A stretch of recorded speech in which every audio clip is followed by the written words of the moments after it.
So what we're going to look at now, we're going to move on, and we're going to talk about this incident in the UK, in Edinburgh, that I talked about the other day. The poor guy that was supposedly run over by a bus in Cowgate in Edinburgh, and this, his head was severed from his body, apparently. If you believe it or not. So the only thing I wanted to talk about, I'm very sort of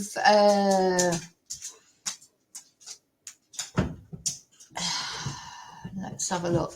I'm reluctant to, you've got to be aware of the family. The police are urging social media restraint. Also, there were some riots in Edinburgh on bonfire night.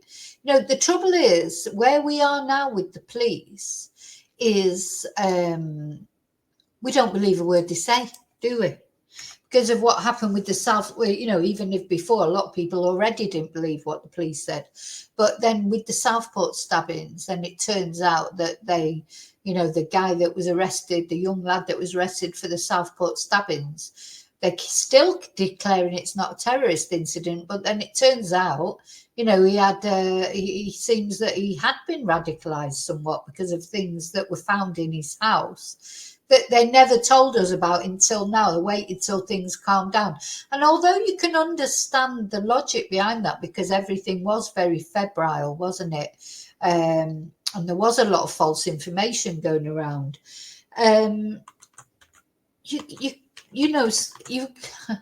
What that's causing now is people don't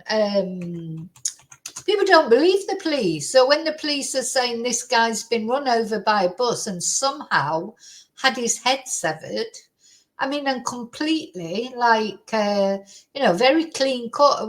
I think all of us are like, how does that happen by a bus? That's just, how does a bus kill someone by slicing off their head in such a clean way? It's, we'd say that nothing's impossible. At the end of the day, nothing's impossible. But it does just seem strange. Anyway, what I want to tell you about this guy, he has been named, bless him. So that's what I want to tell you about. Let's have a look. Now, this poor guy and his poor family, because obviously people are speculating. It's hard not to, it just feels wrong, this, and I don't believe in conspiracy theories against the police and stuff. I won't say I don't believe in them, but I'm always reluctant to believe it.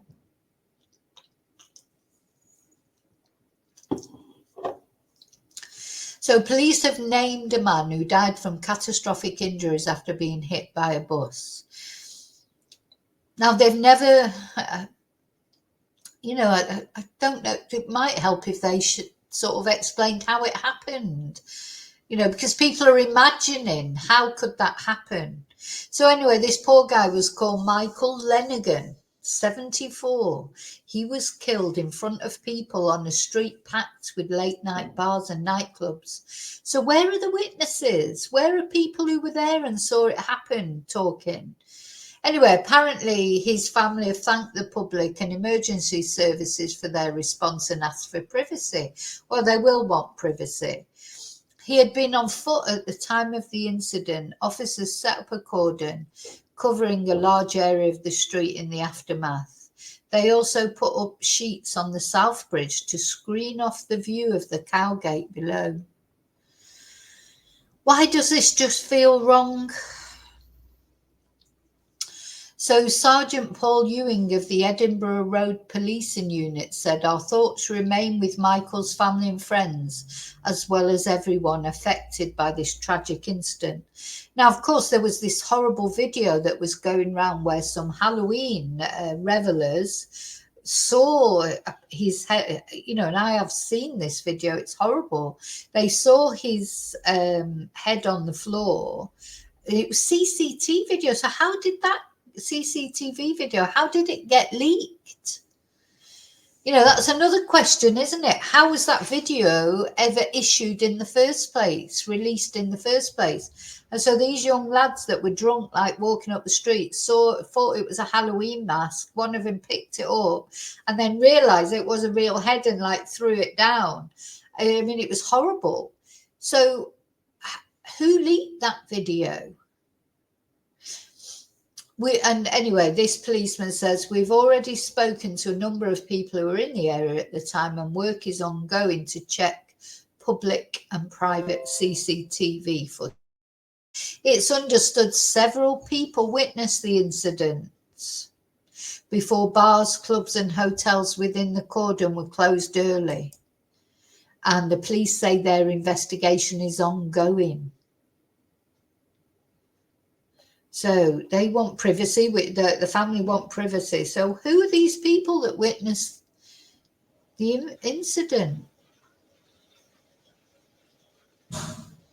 You know, that's what I want to know. So apparently campaigners have been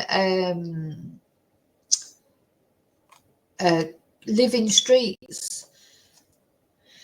They said that the guy was hit by a bus that was killed on a hostile and dangerous street. That's a funny thing to say, isn't it? And Living Streets called for the area to be closed off to traffic 8 years ago after complaints it was the worst in the city for pedestrians. But still think that's a strange thing to say. All these things have led to people, you know, it's like any of these strange cases that happen. It's never one little thing. You know, the first strange thing is you think, oh, how did someone get decapitated by a bus? Then all the other things, like the secrecy around it, you know, and the strange things that people are saying. So people are speculating, on top of the fact that now we know they didn't tell us the truth about the Southport stabbings, about the guy that Axel. He must have been radicalized online because he had an Al-Qaeda training manual, a PDF from an Al-Qaeda training manual. And he had resin in his room that is used to sort of make bombs and things. So, you know, they did lie to us. And whether we understand the reasons why they did or not, because of course it was it was so much unrest at the time, but it just makes everybody dubious, doesn't it, to believe anything that the police say, which is not a good thing, is it?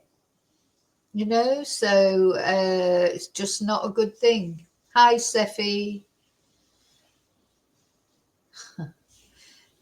Yeah, David with Richard Allen. Yeah, I bet he's. I mean, he won't be eating crap even now, will he? And the other thing that's quite strange is, sorry, I have really moved on, but just to go back to the Richard Allen thing, that's something that I forgot to say about the Delphi murders is he was never called to give evidence himself, not by the defence or the prosecution, which is a bit strange. Hi, Maria. So that's what I just wanted to tell you about that case, is that the man has been named, bless him. You know, at the end of the day, whatever happens to this guy, 74-year-old Michael Lenigan, when will we get the, you know, are they going to, are we in 3 months, are they going to say, oh, well, by the way, actually, it was a terrorist attack? Because this thing about the head, you know, it reminds you, it's a bit like the Lee Rigby thing, isn't it? But we don't know. We don't know that for sure.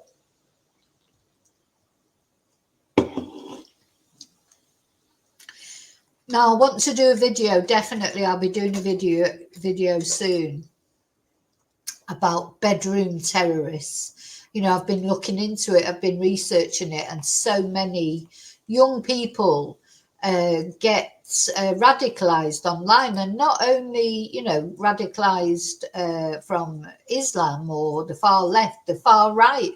This is how extremists of any type are functioning at the moment. You know, they're reaching out to young people online, young disaffected people, people who spend too much time in their bedrooms on their computer, watching, smoking weed or doing whatever, dissociated from society. And there's probably more now because of COVID. A lot of people started doing that during COVID and have never recovered from it. We all went a little bit loopy during COVID, I think. I'm only just getting out and about now. You know, it took me ages. I could easily become agoraphobic. I like being at home. I'm not bothered about going. I mean, I do. I'm a person that when I go out, I dread it. I worry about it. And then when I get out, I feel great. You know, like just I'll sit. Oh, so did you hear what the dog said then? You know, you sort of like, oh God, you know, I worry about it and worry about it and worry about it. Then when I finally just do it, then I always have a good time and I enjoy it, and it's great to be out and that. But I could quite easily not go out. You know, that's like that's how I feel. It's easier to find an excuse not to go out, isn't it? But yeah, I've always been a little bit like that. I've always, and I'm a real paradox because I do love going out, and quite often, well, when I was younger, not so much now maybe, but once I got out, I would never want to go home. You know, I'd be out all night. I've been out all night. I've watched the sun come up on the beach more times than I can count, but not for a little while. I'm going to have to do that next summer.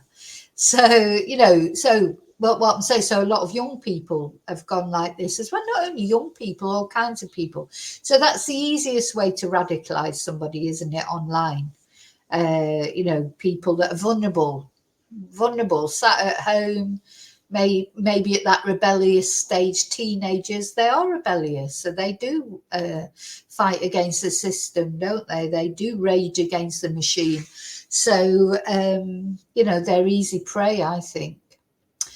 So that was that. So just wanted to tell you, they've named the guy, the poor guy who died. And how will this all turn out? Is it just going to stay like that? Or will somewhere down the line, will they be saying, oh, well, actually, you know, there was more to it? I don't know, but I pray for his family, bless him. Well, a prayer for him and a prayer for his family and how they're coping with it, because whatever has happened to this guy, that is not nice, is it, for the